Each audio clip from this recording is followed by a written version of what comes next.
जय गायत्री माता, जय गुरुदेव। ईश्वर कौन है, कहाँ है, कैसा है?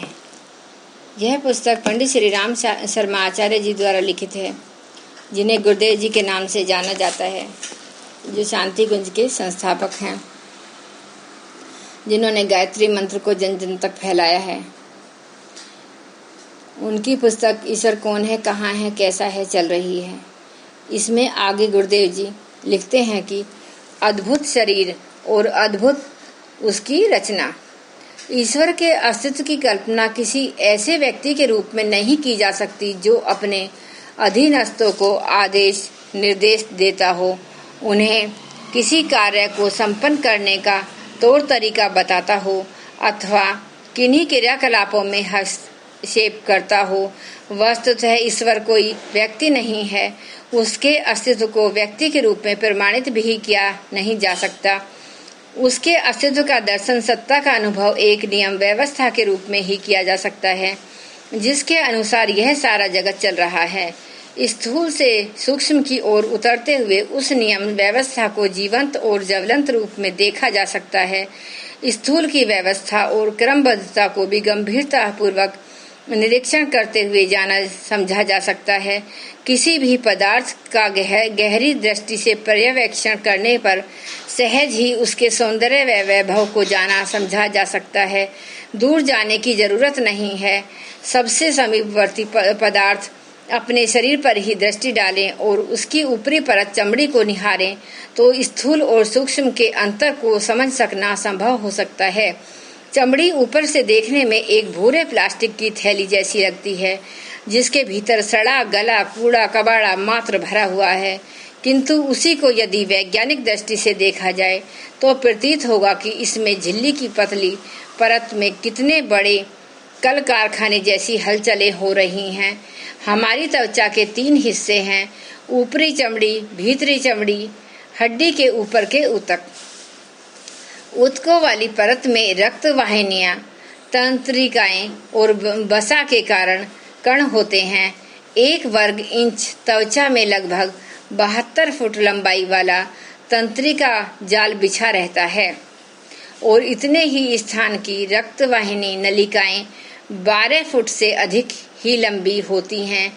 ये रक्त वाहिनियां शीत ताप नियंत्रक होती हैं, ठंड में सिकुड़ जाती हैं और गर्मी में फैल जाती हैं। सर्दी में सिकुड़ने से कम ताप खर्च होती है और शरीर का ताप सामान्य बना रहता है। गर्मी में फैलने पर ताप के अधिक वैसे यही संतुलन बना रहता है।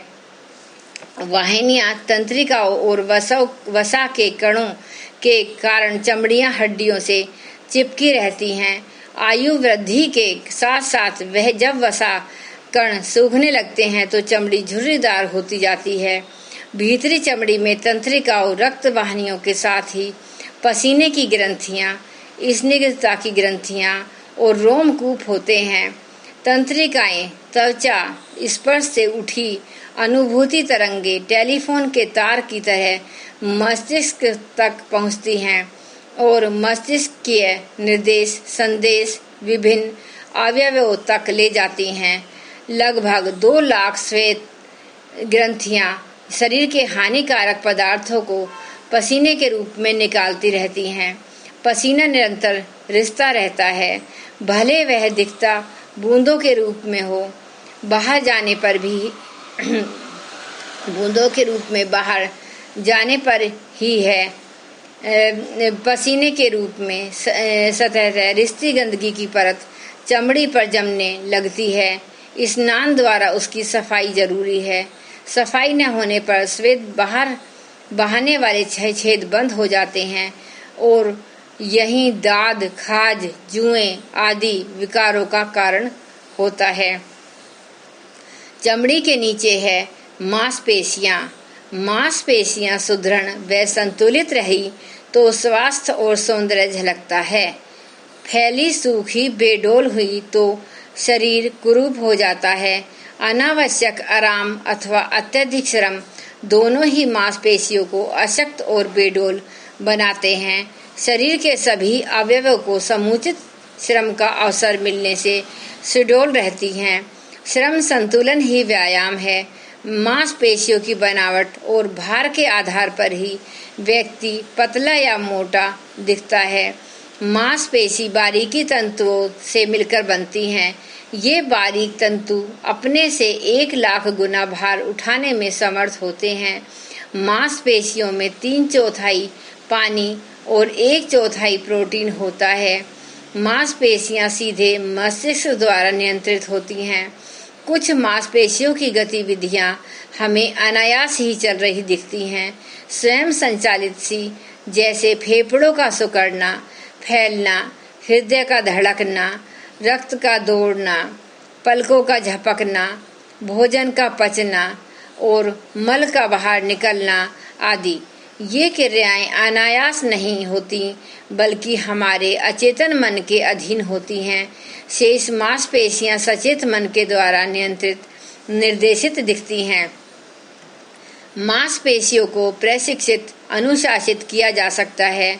नृत्य, सर्कस आदि में यह प्रशिक्षण व अभ्यास ही काम आता है। उछलना, कूदना, मुड़ना आदि हरकत मांसपेशियों की लोच के कारण ही संभव होती हैं।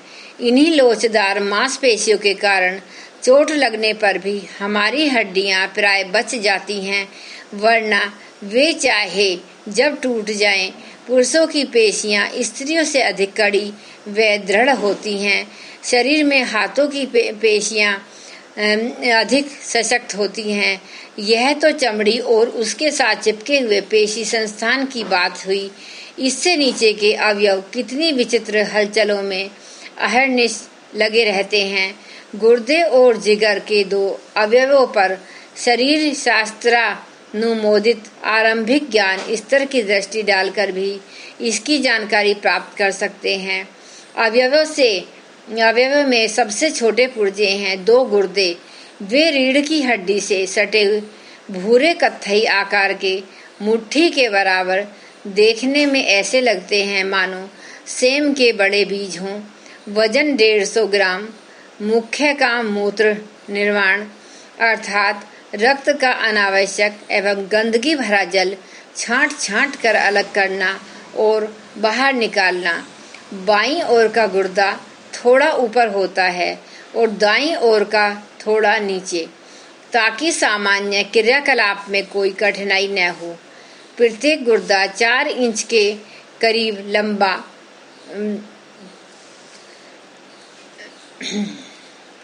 लंबा होता है। 211 इंच चौड़ा, शायद 2.5 इंच, और 2 इंच मोटा होता है। रक्त में घुले रहने वाले नमक, पोटेशियम, कैल्शियम, मैग्नीशियम आदि की मात्रा बढ़े न, क्योंकि इनके बढ़ने का शरीर पर गलत असर पड़ेगा। उसके लिए गुर्दे का सदा सतर्क रहते हैं। ये रक्त में क्षारीय और अम्लीय अंश को भी संतुलित रखते हैं। 1 घंटे में दोनों गुर्दे इतना रक्त छानते हैं कि वजन लेने पर उसका भार शरीर से 2 गुना निकलता है। इस तरह गुर्दे छलनी का काम करते हैं। छाने हुए रक्त का उपयोगी अंश गुर्दों की नलिकाएं रोक लेती है। इन नलिकाओं की संख्या 10 लाख से अधिक होती है। यदि इन्हें लंबाई में एक कतार में फैलाया जाए तो ये 110 किलोमीटर लंबी निकलेंगी।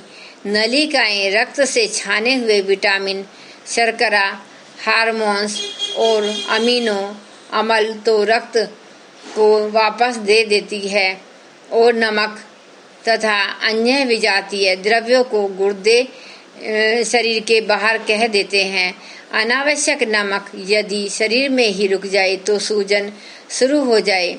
प्रतिदिन 2 लीटर मूत्र बनाकर गुर्दे नमक, phosphate, sulphate, potassium, calcium, magnesium, लोहा, creatinine, urea, ammonia, uric acid, hippuric acid, nitrogen आदि की अनावश्यक मात्रा शरीर के बाहर धकेलते रहते हैं।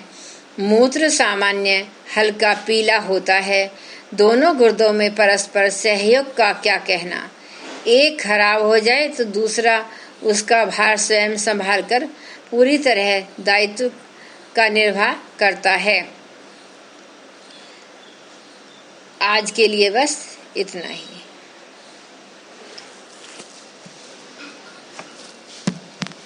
सभी सज्जनों को मेरा नमस्कार, धन्यवाद। आप जिस प्रकार ये पुस्तक सुनने में सहयोग कर रहे हैं, आगे भी उम्मीद रखती हूँ कि आप इसी तरीके से ये जन जन तक फैलाएंगे। एक बार अब गायत्री मंत्र का उच्चारण करते हैं। ओम भूर्भुवः स्वः तत्सवितुर्वरेण्यं भर्गो देवस्य धीमहि धियो यो न प्रचोदयात्। जय माता।